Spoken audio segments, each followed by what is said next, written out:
چې زمونږ او ستاسو یقینونه دا بالکل د الله رب العزت په ذات باندې او په آخرت باندې بالکل مضبوط شي. زمونږ او ستاسو دغه یقین دا غیر متزلزلی،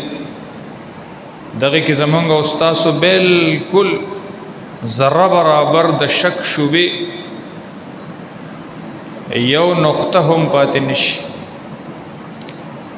نو یو دا ده چې زمونږ او ستاسو دې ټیم کې یقینونه به مونږ او تاسو مضبوط ساتو. مونږ او تاسو مسلمانان یو، لا اله الا الله باندې زمونږ او ستاسو یقین دی، محمد رسول الله صلی الله علیه وسلم باندې زمونږ او ستاسو یقین دی، د قیامت پر ورځ زمونږ او ستاسو یقین دی، جنت او جهنم باندې زمونږ او ستاسو ایمان او یقین دی، او په دې یقین دی چې دنیا عارضی ده، او په دې یقین دی چې مرګ یو ورځ راتلونکی دی، او په دې یقین دی چې بهترین مرګ هغه د شهادت دی، بهترین ژوند چې کوم دی نو هغه